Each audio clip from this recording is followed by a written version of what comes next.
thank you very much for joining.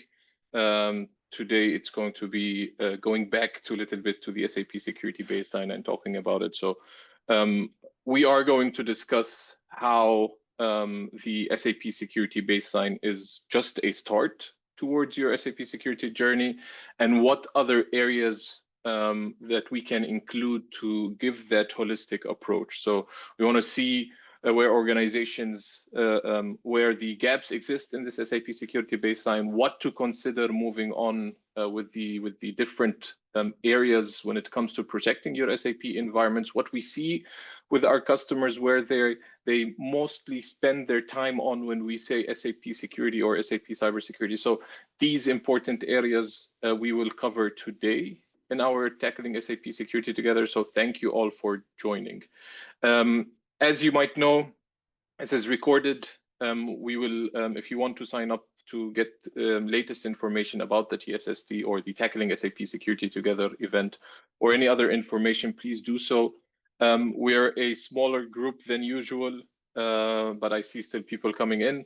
So please, at the end of the session, we're happy to answer your questions. If there's any kind of questions, maybe after the session, please follow up. We can follow up with that regards. Today, I have a special guest with me, which is Bahavya Janapati. Bahavya is one of the advisory team at NoMonkey here, dealing mostly with around those SAP security baselining, maturing that baseline into the different aspects that we are going to discuss. So Bahavya will hopefully shower us with her experience and knowledge towards the SAP security baseline, the gaps, what she sees also with different customers, and how we move forward with our support when it comes to advisory. So welcome Bahavya as our June guest for this month of Tackling SAP Security Together. So Bahavya, I'm going to make this, as you know, I'm going to make this quite a very open dialogue, very descriptive. So the first question is, it comes a lot when we are speaking to different customers, why does SAP security matter? So maybe from your perspective, in different aspects of what you do, why do you think SAP security, before we jump into that SAP security baseline, why do you think it is important? You know, sometimes there is a firewall, it's not it is not exposed, it's not published, it's somehow isolated, what customers usually think. So why is it important, Bahavya? Yeah, first of all, thank you so much, Wasim, for having me in this session today. Pleasure. And hello, everyone. So yeah, why SAP security matters. So we all know that SAP is not just any other software provider. It's the invisible engine behind the operations of over 300,000 plus customers globally, including 94% of Fortune 2000 companies. And it's embedded deep into some of the core business functions, as you can see here, like finance, HR, procurements, and logistics. So on your right side, you see some of the values over here, which are, explains us why SAP security is important. So for example, if you see here, like, as we know, the numbers tell the best story. So we have 77,000 cars that are produced each day by using the SAP systems. And yeah, so on and so forth. And also the interesting part is that more than 72% of the world's beer comes from SAP-powered operations. So just imagine what happens if SAP system goes down even for a few hours. So it might lead to the production halts, revenue loss, and also compliance violations arise. So it's not just the IT downtime. So it's just the complete business chaos. So I think this is why we need to go beyond the traditional SAP security and think in terms of a 360-degree protection strategy. So that is what the whole agenda of today's session.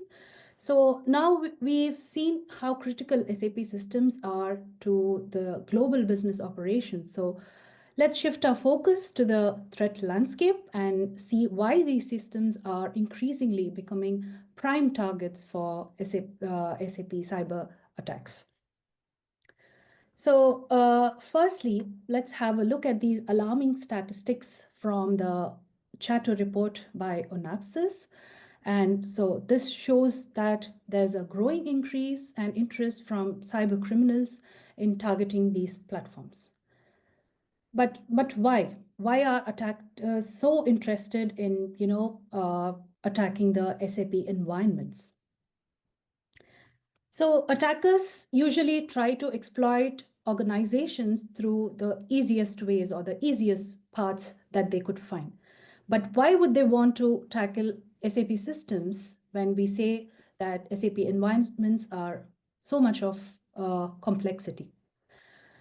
So attackers, yes, of course, attackers do look for the easiest paths to exploit the organizations, but within complex environments such as SAP environments, the security might tend to break down when we try to overlook certain areas such as, for example, misconfigurations or maybe delays in patching and outdated custom code, and also maybe poorly maintained authorizations or etc. So when we say that the complexity of SAP systems make them prime targets, so here we are not implying that attackers prefer complexity, but rather the complexity creates some kind of hidden or weak blind spots that becomes easy pickings or low-hanging fruits for the attackers once they are inside the network. So for the attacker who try to exploit an organization, SAP might not always be the entry point, but it often becomes the ultimate target due to the critical data or the operational value that it holds. So we can conclude this point by saying that the complexity of SAP alone does not make it as a target, but it's the security blind spots or the weak points that he has caused by that complexity, along with the critical value the system holds. So it makes very much attractive for the attackers, especially when they are inside the network. I think, Bahavia, to add on this point, we have seen recently with this famous CVE that was released or being exploited a couple of weeks back, where systems were publicly exploited. And here is where it shows this complexity of actually the systems protecting those systems, while a lot of people think that, yeah, we have it in a DMZ zone, we have it behind a firewall, it is quite hard to even reach it, so it might not be exploited. But with the Java, I think the CVE that was targeted was around Java systems. Nonetheless, this can happen definitely to other based systems, ABAP-based systems, and so on. So definitely when it comes to protecting SAP systems, it can become complex. But it definitely is a good exercise in that matter. Yes, maybe something to add on top of that. Yes, of course, you're right, Wasim. So yeah, so just another point where we look at why SAP security is critical. So yeah, now that we have understood the business impact and the threat landscape, so let's try to explore why security is absolutely critical in SAP systems through the lens of the CIA triad, which is really very famous for us. So when it comes to, firstly, confidentiality, SAP handles incredibly sensitive data like employee payroll, customer financials, and etc. So if any kind of breach occurs in this particular area, it might lead to serious reputational or regulatory consequences. Moving on to the integrity. So SAP systems process thousands of transactions daily. For example, maybe orders, invoices, goods receipts, etc. So any kind of unauthorized modification whether it might be malicious or accidental, it might cause disruption in many core functions that we have seen in the first slide, like procurement, inventory, or finance. So maintaining data integrity is very important, for smooth ongoing of the business. So finally, if we look at the availability, so SAP is mission critical. So when it's down, the logistics can't move, warehouses can't ship, finances can't process. So the availability in CIA ensures that the uninterrupted operations of SAP systems are on go. Well, before I think we jump in, Bahavia, towards the let's say gaps that does exist in the baseline, defining what exactly is there that people can do when it comes to SAP. Can you give us a quick overview of the SAP Security Baseline, please? Yeah, sure. So what is SAP Security Baseline template? So it's just that the many organizations who are dealing with these SAP systems initially start with the SAP Security Baseline template. So this baseline template defines a minimum set of security requirements and some of the general practices that should apply to each and every SAP system, irrespective of whatever the risk level that has been assessed. So it's basically based on the SAP Secure Operations Map that we look on the next slide. Yes, so here is the SAP Secure Operations Map, which is a strategic framework from SAP, which outlines some of the key operational areas for securing the SAP landscape. And it also acts as a foundation for ongoing improvements and security audits. Yeah. Well, it makes sense. I mean, to follow certain areas when it comes to SAP, but maybe to dig deeper into some real-world applications, and then you can enlighten us with some gaps. What do we usually see around SAP Security Baseline, or at least what customers tend to apply? So you have your common areas here where you have all these different aspects of this SAP Security Baseline, but in an ideal world, now I'm talking, we see a lot when it comes to access management teams. So they are really concentrating on user identity management, authentication, roles, and authorization. So as you guys know, when anybody says SAP security, they directly jump on the bandwagon of roles and authorization and identity access management. But of course, to go step further, we see a lot when it comes to security hardening, sometimes around operating system database security and client security. And this is always, tied with SAP basis, which sometimes makes sense, sometimes it doesn't, as the operating system and database should be also considered as part of the hardening procedures. And now this is quite an ideal world that I'm talking about here, but those are the different areas that we usually see when we are in different engagements. Another one would be around your network security. Now, this is specifically what we are talking about here, on-premise systems. We will check, we will see what makes it different with the new rise or the new transformation. But for now, around network security, this is on-premise. So you have your DMZ zones, whether you have your network segmentation, whether you have your firewalls up there, ACLs around web dispatcher, SAP router, so on and so forth, message server. So you have that kind of network security going on. And to go forward, you might also have a team of developers that do really write secure code, any kind of third party, they check it properly. So in an ideal world, there are some areas that might be covered, but that's quite it when it comes to the SAP Security Baseline. So if we actually see the actual controls that come out of the SAP Security Baseline, we see that it is not the entire story. So here, the gradient here really represents, well, not one-to-one, but at least represents a representation of what kind of controls do exist. When we come to the security hardening, you could see it's quite not graded or graded out, but there is a lot of areas around hardening. But then there's a lot of other areas that are missing when it comes to securing your SAP system. Now, to some extent, I don't, a personal opinion here, I'd happy to hear your personal opinions.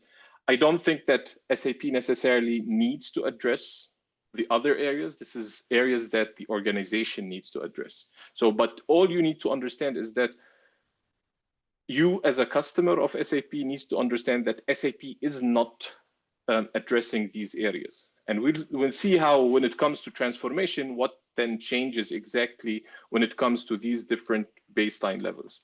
So with that, Bhavi, I know you prepared some stuff around other areas. So what other areas that the SAP Security Baseline does not quite address?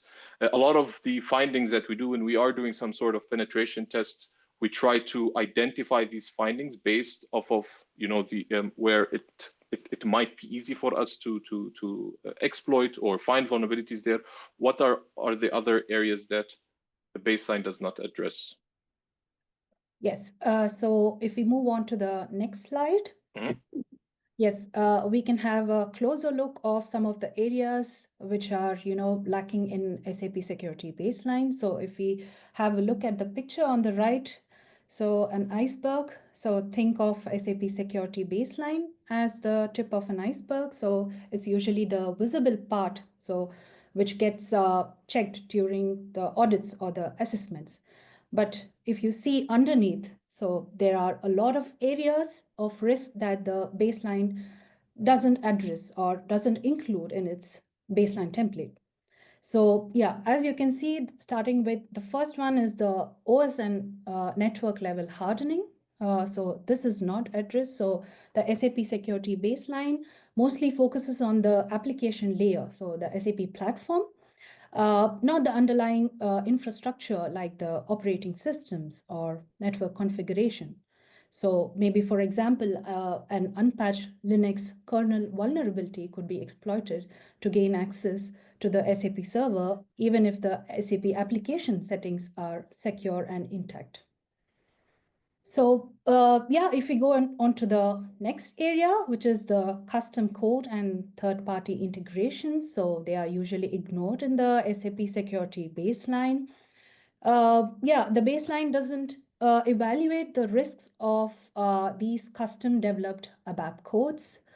And it might be an issue where a poorly written ABAP report might expose some data or might allow unauthorized database access if the input validation is missing or something. Yeah, agreed with that specific point. Maybe to add here on top of it, we usually see a lot of during our pen test, we usually see a lot of areas where you can inherit permissions that is not assigned to your user, but you can exploit a certain program or report or an application to gain further access, whether it is downloading a bunch of tables or extracting tables that are quite critical, doing some sort of brute force because there's a password program that enables you to change and unlock because it's easier for SAP basis teams to administer this stuff with these default or custom programs. So usually around the custom code, we see a lot of findings other than the baseline areas. So you might have those controls in place, but then you would definitely need to consider that specific area of vulnerability or weaknesses that can arise from, which is custom code and third-party integrations. Just wanted to add that on top of point number 2. So over to you, Bahavia. Yes, thank you, Wasim. Yeah, I agree that your inputs or you have added great points for the second thing. And yeah, as we move on to some of the other areas which are not covered by the security baseline is that, yeah, the baseline provides a static approach, which is like a limited adaptability for the evolving threats. So while SAP updates its security baseline in a timely manner, it remains a predefined static checklist. So it doesn't dynamically adapt to maybe new CVs or 0 days or modern, threats or attacks. So just for the information, the current version of the SAP Security Baseline is 0.5, version 2.5. So yes, but this is, like in case of evolving threats, so you can't always rely on the SAP Security Baseline. And yeah, moving on to the other area where is that there's no real-time monitoring or forensic capabilities. So as we already discussed, baseline is just a static configuration checklist, which does not include dynamic threat detection or maybe alerting capabilities. So yeah, and then yeah, we also have another point where it is not completely integrated with the broader enterprise security architecture. So which means that SAP systems are often monitored separately from the rest of the IT ecosystem, creating visibility gaps and slower incident response. So yeah, so this is the area where it lacks. So I think this is just a kind of a summary where the important areas that we need to address and which SAP Security Baseline is lacking. Absolutely. Yeah, Wasim, do I you? think it's an important part here to understand that a lot of these different controls that are there, whether it is on the OS or network, these are controls that your organization already to some extent applies to other applications or enterprise applications that are existing. So it is important to reflect the same to the SAP system. As you know, if we are specifically, let's say, talking about the OS, SAP system is not a sandbox, or it is not a sandbox. It is not an isolated application from the operating system. And that's an important piece that a lot of people miss, that you have operating system files for SAP, whether the configuration, whether the entire profile configurations are there, files that are being dumped there. So most of these areas needs to be considered. And this is something that we usually see. And when you are integrating this monitoring capabilities, as Bahavia was mentioning, it's something that needs to be also considered. So something to think about moving forward when you are going beyond this specific SAP security baseline. So Bahavia, how do we enhance this areas? What things do you usually, let's say, recommend or improve when it comes to the SAP security baseline? Yes, as we already said, SAP Security Baseline template is a really good starting point for us to, when we are starting with SAP, tackling with SAP systems, but that is not just enough. So we have seen the areas that it is lacking. So to address those areas, we have other additional frameworks that we can apply along with the SAP Security Baseline. Like we have some of the frameworks which assist us to address those gaps that are not covered by the SAP Security Baseline. So yeah, these are some of the frameworks. So for example, DSRG, OWASP, CBAS, and etc. So when we try to look closely into how do we close these gaps via the secure operations matrix. So I think in one of our previous slides, we have seen the areas that are not covered by the SAP Security Baseline. So here, let's discuss about, closing the gaps through this, the same matrix. So the first column is the security layer. Usually that is, defined in the secure operations map. So, and also we are going to discuss the common gap areas and how do we, map it to the additional frameworks that we have seen in the previous slide, and what is the objective or outcome of, addressing these areas with these additional frameworks. So yeah, coming to the organization layer, so some of the common areas, gap areas, which are not addressed by the SAP Security Baseline is that the awareness, governance, and risk management. So just for your information, so the common gap areas that are listed over here for each layer are just some of the examples. There are also other areas that are not addressed by the SAP Security Baseline. So in order to address these gaps or cover these, areas, so we can, map it or align it with other additional frameworks. For example, maybe when it comes to the awareness, we can, go for the security awareness programs or, use the ISO 27000 or NIST CSF. So by this, we try to build a security first culture, and then we'll be able to define the accountability and finally be able to map it to overall cybersecurity strategy? I think the important area with organization is that this should already exist within organizations, hopefully. So whether you are in terms of regulatory following ISO 27001, following the NIST cybersecurity framework, other areas that regulation is quite heavy, or standards that you follow, this is already existing. So there are specific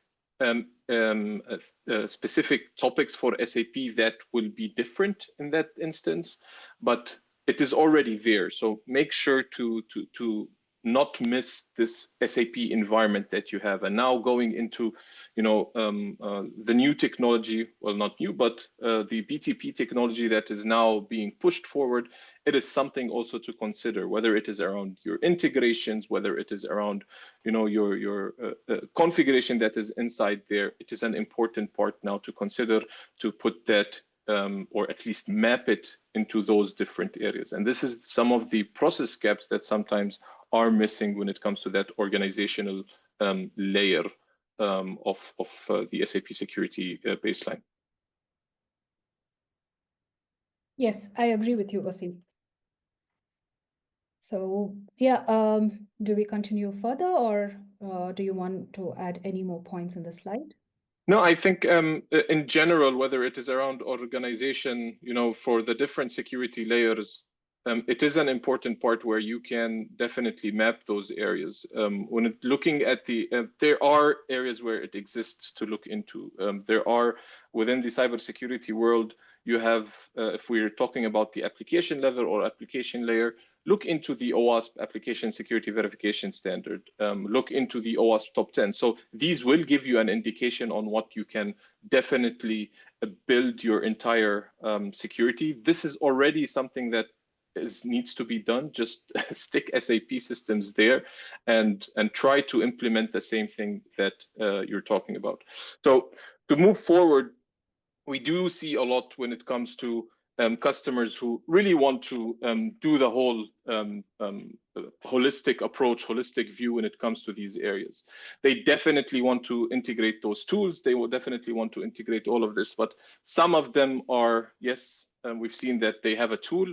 There's everything that exists around their tool, but there isn't a proper process. So let's take an example here when it comes to this technology area. Monitoring, you need a lot of different logs to actually create, I would say, a story of a threat or a use case when it comes to SAP. You need your security audit logs, you need your change management logs, you need your read access logs, you need a whole bunch of logs that provide you with a single story. Now, there are tools that can give you the story, but you still need to address it with your entire infrastructure. So these tools need actual processes behind them. And when you lack these processes, this is where your tool doesn't really make sense from my point of view, from my opinion. Why these processes are important? So you can create some sort of engagement. To stay on the same example, I would say, when it comes to threat management, at least let's say detection engineering or SOC, you need to understand from where a specific threat has started. So if you were part of the last batch who were affected with the last CVE, try to understand how this exploit or how this vulnerability was exploited. Are you able to determine based off of your current logs that are going or that are for SAP, can you determine from where that threat has started? It is probably an external or internal, because if your SAP system is on the DMZZ, demilitarized zone, there's a lot of possibilities there. So how did that start? Is there something missing in your story to tell your management that from start to end, this threat has happened? Now, with all this, with all your processes, with all the technology that you might have also, you need the right people to actually operate that. And everybody knows within this call that without those right people, then we have a problem, whether it is, we have the best tools in the world, we have the best processes in the house, but we don't have the people to actually operate that when it comes to securing SAP baseline. So we have accomplished, or not accomplished, but we have try to address this in the market a lot and try to adopt where people, process, technology are integrated together. So within our entire SAP advisory, we've introduced this SAP Security Mentorship service where we try with a customer to define what is necessary, what is the clear objectives that they want to reach. They want to reach a maturity for SOC, they want to reach a baseline maturity. All of these different aspects are definitely, when it comes to objectives and requirements, need to be written out properly so you can start creating a process towards it. So one area would be creating that security roadmap. I want to be from level A to level Z. I don't know how your maturity levels can differ from different organizations, but this is where you want to reach. This is your goal right now to reach it. This is what the SAP Security Roadmap aligns. Now, the important thing here that we integrated is the training. Now, within that entire mentorship service, you are getting the training and the hands-on training to do it in your environment. You don't want to sit in a class. We have seen this from experience that, yes, you sit in a class 2 days, 3 days, and then what? And then what happened? I leave or the team leaves, and then you need to apply that to your environment. So while you are doing that specific, let's say, activity around your SAP security, try to integrate training and upskill towards it. There's a lot of opportunities in your company that can definitely upskill that area of training. And then, of course, moving forward, this is where you start realizing what you need to prioritize and allocate based on the risk that you actually exist, or based on those SAP security roadmap and training. And from there, we take you slowly from keeping you or being your additional hand inside that company, but also trying to support you in parallel streams when it comes to SAP security. We see that even with us, we're trying to grow the team into with that. It is quite difficult to find people to address all of these different areas when it comes to SAP security, which is something that definitely is trying now to, we're trying to close these gaps with different also customers, with different consultancy companies when it comes to this training part alongside a service, so you could do that hands-on. But I cannot finish this conversation without touching base on definitely our friend SAP RISE. So I know a lot, or should we call it SAP Cloud ERP Private, after its new name right now that we saw recently that was changed. Nothing more, as the name changed, nothing has behind that. Hopefully, I haven't seen anything to the extent of my knowledge changed. But Bahavia here, I would like your opinion on, for this SAP baseline, for the different areas that you have discussed, for the missing parts, how does this change? How does this help customers who are going through this transformation? What they need to apply to? I know that's a lot of questions, but maybe give us some indication on what to expect when they are doing this SP transformation. Yes, I think definitely I can answer at least some part of all the questions that you've raised. So when we move to SAP RISE, or as you mentioned, SAP S/4HANA Cloud Private Edition, so there's a common assumption or misconception that SAP will take care of everything. So, but the reality is that the security responsibilities are shared, but not completely handed over. So yes, SAP does take care of, a significant portion of infrastructure level responsibilities. For example, like OS patching, hardware updates, and maintaining baseline security configurations. But that's where their responsibility mostly stops. So, but the application layer, including user access, and monitoring, security nodes, profile parameter changes, and compliance still remains the customer's responsibility. So many customers underestimate this, and they are really surprised by the long list of tasks that they still have to, deal with before they migrate their on-premise environment to the cloud. I do agree on this surprise factor. We've talked a lot with customers that surprise that they receive when they are implemented. Now, it is definitely a really good technology, and the way that it does how do you say, let's say, help business processes in different ways. SAP does what it needs to do when it comes to the different levels. So roles and responsibilities, they do provide you with an extensive list, an Excel sheet, which is 50 plus pages of what these responsibilities are. I think the gap that we see here is not the technical part of what your roles and responsibilities need to be, or what is the entire governance model around it. It is the message that needs to be shared from a sales personnel within who is ever selling RISE to the customer that tells them exactly their roles and responsibilities. Because at the end of the day, it's not this technical person or whoever is really understanding what RISE is selling this entire thing to customers. And that's what we are always having conversations with customers, is basically around roles and basically around the governance of SAP RISE or SAP Cloud ERP Private. That's a mouthful, but you get my point. So it's quite important when it comes to RISE. I think we are going to do something. I think we have done something around it in tackling SAP security together, but we want to do something more extensive when it comes to RISE, or again, SAP Cloud ERP Private, because it's something now that we are coming to this cutoff date sooner.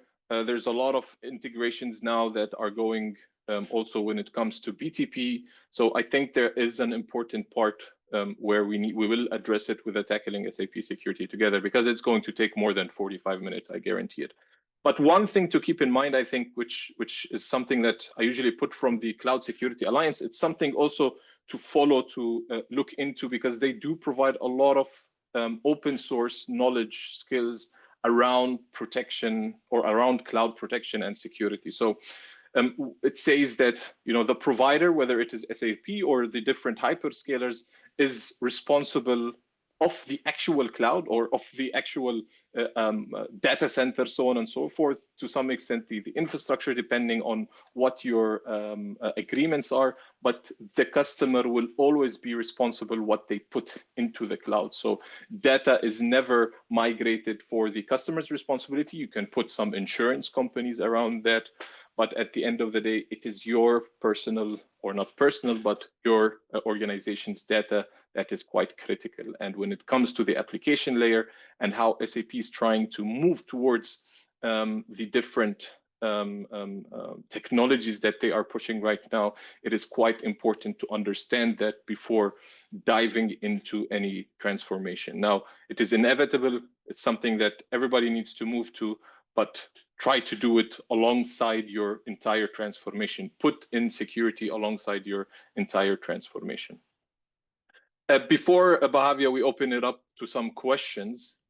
Can you give us some key takeaways in that respect? Yes, so definitely. So yeah, as we have seen, so SAP Security Baseline is just the foundation. It's not the finish line yet. So the SAP Security Baseline gives you a great starting point, but it's just a starting point. So it just provides you a checklist of essential controls, but real world threats require us to go much further. So just think of the baseline as your groundwork, and we still have very tall fortress to be built up on top of it. So yes, threats evolve faster than the periodic audit detects. So cyber threats today move at a pace that even traditional audit cycles can't keep up with. So just an annual check won't protect you from maybe zero-day vulnerabilities or evolving attack methods or insider risk. So security must adapt continuously, but not just occasionally or annually. I think one thing here, sorry, Bobby, I'd like to add around audit checks. So when it comes to SAP audit checks, I don't know if you see it differently or anybody on the call sees it differently, but when it comes to audit checks, I think there's still a long way to go to actually do some sort of checks beyond roles and authorizations. I hope this gap shortens soon, but when it comes to audit checks, we released a paper around how the audits are around roles and authorizations. They're not around any kind of what kind of reports can enable you to bypass these strict roles and authorization, what kind of application can do that for you, what kind of other protection mechanisms. So I think audit checks might here be changed, that threats do evolve faster than any kind of audit check, or they're way faster than an audit check right now. Yes, definitely. So yes, so a true 360-degree strategy covers what the baseline misses. So we have just discussed what were the key areas or the important areas that the baseline was missing and how we need to address them. And yeah, when it comes to monitoring, it's not just optional anymore, but it's a must. So without visibility, we are blind to attacks in progress. So even with good controls today, we must keep refining, improving, and adapting. So security isn't just a process. So it's not a one-time setup. So it's a process. So last but not the least, yeah, we have discussed about the cloud transformation migration. So just a key takeaway from it is that, so with SAP Rise or SAP Cloud Private, we have some responsibilities shifted to the provider, but not all. So which means that the shared responsibility model, still owns security in the cloud. So threats don't disappear, but they take new forms. So I think we must stay vigilant and adapt our controls, even in the cloud environments. Absolutely. Thank you, Bahavia. Thank you for joining us this month. Bahavia, just who came late. Bahavia is the newest, or one of the newest, to our No Monkey advisory. Joined us a couple of months back, where she is trying to address these with our customers, trying to build those concepts around different areas other than the roles and authorizations and identity access management, but trying to expand what the customer has already and how we can expand that together. So thank you again, Bahavia, and hopefully we'll see you again in the Tackling SAP Security together. And now we'd happy to hear your questions, your comments, anything that you'd like to add based on what you guys have seen.